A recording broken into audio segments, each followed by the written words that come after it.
Hello everyone, welcome to Study Shortcuts. Here study becomes easier. ETT ਦੇ regarding ਜਿਹੜਾ ਜੀ amendments ਇਸ ਵਾਰ service rules ਦੇ ਵਿੱਚ ਸਾਰੇ ਹੀ ਕਾਡਰ ਦੇ ਵਿੱਚ ਸਰਵਿਸ ਰੂਲਸ ਦੇ ਵਿੱਚ ਚੇਂਜ ਕੀਤਾ ਗਿਆ ਸੀ। ਅਮੈਂਡਮੈਂਟ ਕੀਤੀ ਗਈ ਸੀਗੀ ਜਦੋਂ ਕੈਬਨਿਟ ਮੀਟਿੰਗ ਹੋਈ ਸੀ ਤੇ ਸਰਵਿਸ ਰੂਲਸ ਦੇ ਵਿੱਚ ਬਹੁਤ ਸਾਰੀਆਂ ਅਮੈਂਡਮੈਂਟਸ ਕੀਤੀਆਂ ਗਈਆਂ। ਉਹਨਾਂ ਦੀ ਕੁਆਲੀਫਿਕੇਸ਼ਨ ਨੂੰ ਲੈ ਕੇ ਅਮੈਂਡਮੈਂਟ ਕੀਤੀ ਗਈਆਂ, ਜਿਹਦੇ ਵਿੱਚ ਅਗਰ ਆਪਾਂ ETT ਦੀ ਕੁਆਲੀਫਿਕੇਸ਼ਨ ਦੀ ਗੱਲ ਕਰ ਲਈਏ ਤਾਂ ਉਹਦੇ ਵਿੱਚ ਪਹਿਲਾਂ +2 ਤੇ ETT ਇਹ ਦੋ ਜਿਹੜੀ ਹੈ ਕੁਆਲੀਫਿਕੇਸ਼ਨਸ ਹੁੰਦੀਆਂ ਸੀ। ਲੇਕਿਨ ਇਸ ਵਾਰ ਨਵਾਂ ਜੋ ਰੂਲ ਬਣਾਇਆ ਜੀ ਉਹਦੇ ਵਿੱਚ ਗ੍ਰੈਜੂਏਸ਼ਨ ਕੰਪਲਸਰੀ ਕਰ ਦਿੱਤੀ ਗਈ ਸੀ।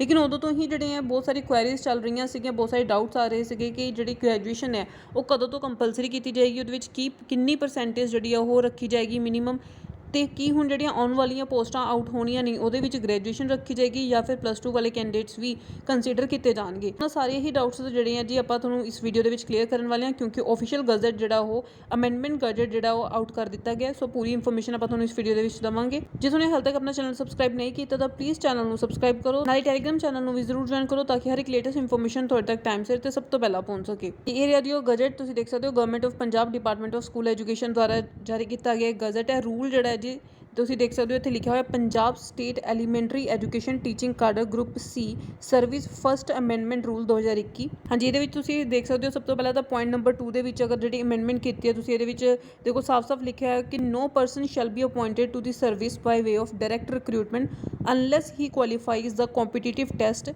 as specified by the director from time to time। ਤਾਂ ਜਿਹੜਾ ਵੀ ਟੈਸਟ ਚਾਹੇ ਉਹ PSET ਹੋਵੇ ਜਾਂ ਫਿਰ ETT ਪੇਪਰ 2 ਹੋਵੇ ਤਾਂ ਬਿਨਾਂ ਟੈਸਟ ਕਲੀਅਰ ਕੀਤਿਆਂ ਜੀ ਉਹ ਆਪਣੀ ਕੋਈ ਵੀ ਸਰਵਿਸ 'ਤੇ ਜਿਹੜਾ ਕੁਆਲੀਫਾਈ ਨਹੀਂ ਕਰ ਸਕਦਾ। ਤਾਂ ਕੁਆਲੀਫਿਕੇਸ਼ਨ ਦੇ ਜੋ ਵੀ ਟਾਈਮ ਟੂ ਟਾਈਮ ਰੂਲਸ ਦਿੱਤੇ ਜਾਂਦੇ ਨੇ ਉਹ ਕੁਆਲੀਫਾਈ ਕਰਨ ਤੋਂ ਬਾਅਦ ਹੀ ਕੋਈ ਸਰਵਿਸ 'ਤੇ ਲੱਗ ਸਕਦਾ ਹੈ। ਤਾਂ final selection of candidate shall be on the basis of merit in the said written exam, there shall be no marks for viva voce or interview. ਤਾਂ ਮਤਲਬ ਇਹ ਦੱਸਿਆ ਗਿਆ ਕਿ ਜੋ ਵੀ ਪੇਪਰ ਹੋਏਗਾ ਜੀ ਉਸ ਪੇਪਰ ਦੀ ਜੋ ਮੈਰਿਟ ਹੋਏਗੀ ਉਸ ਬੇਸਿਸ 'ਤੇ ਹੀ ਸਾਰੀ ਸਿਲੈਕਸ਼ਨ ਕੀਤੀ ਜਾਏਗੀ। ਇਸ ਤੋਂ ਇਲਾਵਾ ਐਕਸਟਰਾ ਕੋਈ ਵਾਈਵਾ ਦਾ ਜਾਂ ਇੰਟਰਵਿਊ ਦੇ ਨੰਬਰ ਨਹੀਂ ਰੱਖੇ ਜਾਣਗੇ। ਉਸ ਤੋਂ ਬਾਅਦ ਤੁਸੀਂ ਇੱਥੇ ਦੇਖ ਸਕਦੇ ਹੋ ਇਹਨਾਂ ਨੇ ਪੁਆਇੰਟ ਨੰਬਰ 3 ਦੇ ਵਿੱਚ ਸਾਰੀ ਜਿਹੜੀ ਕੁਆਲੀਫਿਕੇਸ਼ਨ ਦੇ ਰਿਗਾਰਡਿੰਗ ਜਿਹੜੀ ਇਨਫੋਰਮੇਸ਼ਨ ਦਿੱਤੀ ਹੈ।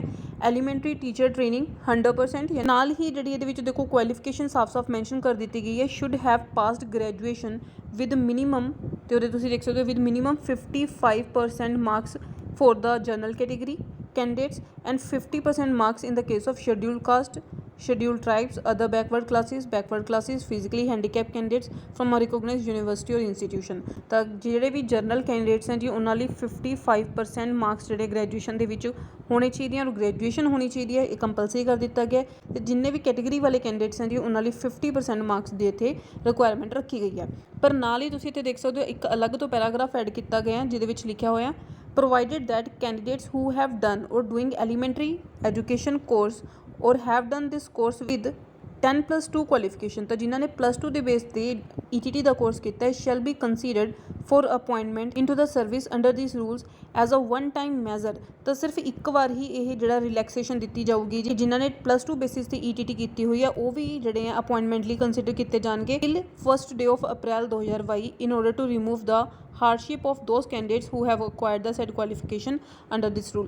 ਤਾਂ ਇਸਦਾ ਮਤਲਬ ਇਹ ਹੈ ਜੀ ਕਿ ਕਿਉਂਕਿ ਹੁਣ ਤੱਕ ਜੋ ਰੂਲ ਸੀਗਾ ਉਹ +2 ਦੇ ਬੇਸ 'ਤੇ ETT ਕਰਨ ਦਾ ਰੂਲ ਸੀਗਾ। ਸੋ ਹੁਣ ਤੱਕ ਜਿਨ੍ਹਾਂ ਨੇ 10+2 ਬੇਸ 'ਤੇ ETT ਦਾ ਕੋਰਸ ਕੀਤਾ ਹੋਇਆ ਉਹਨਾਂ ਨੂੰ 1 ਅਪ੍ਰੈਲ 2022 ਤੱਕ ਨਿਕਲਣ ਵਾਲੀਆਂ ਜਿੰਨੀਆਂ ਪੋਸਟਾਂ ਹੋਣਗੀਆਂ ਜੀ ਉਹਦੇ ਵਿੱਚ ਉਹਨਾਂ ਨੂੰ +2 ਬੇਸਿਸ 'ਤੇ ETT ਜਿਨ੍ਹਾਂ ਨੇ ਕੀਤੀ ਹੋਈ ਹੈ ਉਹਨਾਂ ਨੂੰ ਕੰਸੀਡਰ ਕੀਤਾ ਜਾਊਗਾ। ਲੇਕਿਨ 1 ਅਪ੍ਰੈਲ 2022 ਤੋਂ ਬਾਅਦ ਅਗਰ ਕੋਈ ਪੋਸਟ ਆਊਟ ਹੁੰਦੀ ਹੈ ETT ਦੀ ਉਹਦੇ ਵਿੱਚ ਗ੍ਰੈਜੂਏਸ਼ਨ ਕੰਪਲਸਰੀ ਕੀਤੀ ਜਾਂਦੀ ਹੈ ਅਤੇ ਨਾਲ ਹੀ ਗ੍ਰੈਜੂਏਸ਼ਨ ਦੇ ਵਿੱਚ ਜਿਹੜੇ ਮਾਰਕਸ ਹੈਗੇ ਆ ਜੀ ਉਹ ਵੀ ਤੁਹਾਡੇ ਮਿਨੀਮਮ ਮਾਰਕਸ ਤੁਹਾਡੇ ਪਾਸੋਂ ਹੋਣੇ ਚਾਹੀਦੇ ਨੇ।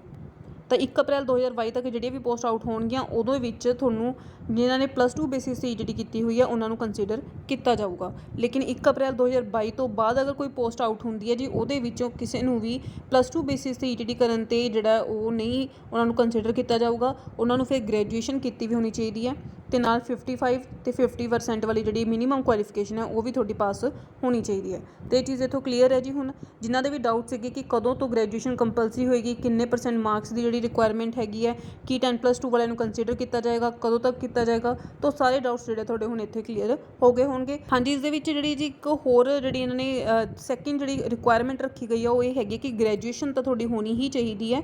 ਗ੍ਰੈਜੂਏਸ਼ਨ ਦੇ ਵਿੱਚੋਂ ਛੂਟ ਜਿਹੜੀ ਉਹ 1 ਅਪ੍ਰੈਲ 2022 ਤੱਕ +2 ਵਾਲੇ ਕੈਂਡੀਡੇਟਸ ਨੂੰ ਦਿੱਤੀ ਹੈ। ਇਨ ਗ੍ਰੈਜੂਏਸ਼ਨ ਕੰਪਲਸ਼ਨ ਜਾਂ ਫਿਰ +2 ਬੇਸਿਸ ਤੇ ETT। ਇਸ ਤੋਂ ਇਲਾਵਾ ਜਿਹੜਾ ਸੈਕਿੰਡ ਹੈਗਾ ਕਿ ਤੁਹਾਡੀ ETT ਕੀਤੀ ਵੀ ਹੋਵੇ should possess 2 years elementary teacher training course from a recognised university or institution 2 years diploma in elementary education by whatever name known. ਤਾਂ ਮਤਲਬ ਤੁਹਾਡੇ ਪਾਸ ETT ਜਾਂ DLED ਦਾ ਜਿਹੜਾ ਕੋਰਸ ਹੈ ਜੀ 2 ਸਾਲ ਦਾ ਉਹ ਜ਼ਰੂਰ ਕੀਤਾ ਹੋਇਆ ਹੋਣਾ ਚਾਹੀਦਾ ਹੈ। ਮੀਨਸ ਹੁਣ ਜਿਹੜੀਆਂ ਆਉਣ ਵਾਲੀਆਂ ਪੋਸਟਾਂ ਹੈ ਜੀ ਉਹਦੇ ਵਿੱਚ ETT ਦਾ ਕੋਰਸ ਕੀਤਾ ਹੋਇਆ ਜ਼ਰੂਰੀ ਕੰਪਲਸ਼ਨ ਜਿਹੜੀ ਇਹਦੇ ਵਿੱਚ ਰੱਖ ਦਿੱਤੀ ਗਈ ਹੈ। ਤੁਸੀਂ ਖੁਦ ਦੇਖ ਸਕਦੇ ਹੋ ਇਹਦੇ ਵਿੱਚ ਜਿਹੜੀ ਰਿਕੁਆਇਰਮੈਂਟਸ ਹੈਗੀਆਂ ਰੂਲ ਨੰਬਰ 3 ਦੇ ਵਿੱਚ ਜੋ ਰਿਕੁਆਇਰਮੈਂਟਸ ਹੈਗੀਆਂ ਐਲੀਮੈਂਟਰੀ ਟੀਚਰ ਟ੍ਰੇਨਿੰਗ ਇਹਦੇ ਵਿੱਚ ਮੈਂਸ਼ਨ ਹੈ ਜੀ ਕਿ ਤੁਹਾਡੇ ਪਾਸ ਗ੍ਰੈਜੂਏਸ਼ਨ ਪਲੱਸ ਇਹਦੇ ਵਿੱਚ ETT ਦਾ ਕੋਰਸ ਕੀਤਾ ਹੋਣਾ ਚਾਹੀਦਾ ਹੈ। ਤੇ ਜਿਨ੍ਹਾਂ ਨੇ ETT ਦਾ ਕੋਰਸ ਨਹੀਂ ਕੀਤਾ ਉਹ ਹੁਣ ਇਹਨਾਂ ਪੋਸਟਾਂ ਦੇ ਵਿੱਚ ਐਲੀਜੀਬਲ ਨਹੀਂ ਹੋਣਗੇ। ਗ੍ਰੈਜੂਏਸ਼ਨ ਹੋਣੀ ਚਾਹੀਦੀ ਹੈ। ਬਾਕੀ 10+2 ਦੇ ਬੇਸਿਸ ਤੇ ਜਿਨ੍ਹਾਂ ਨੇ ETT ਕੀਤੀ ਹੋਈ ਹੈ ਉਹਨਾਂ ਨੂੰ 1 ਅਪ੍ਰੈਲ 2022 ਤੱਕ ਛੂਟ ਮਿਲ ਗਈ ਹੈ। ਤੇ ਇਸ ਤੋਂ ਇਲਾਵਾ ETT ਦਾ ਕੋਰਸ ਕੀਤਾ ਹੋਇਆ ਜ਼ਰੂਰੀ ਹੈ ਜੀ।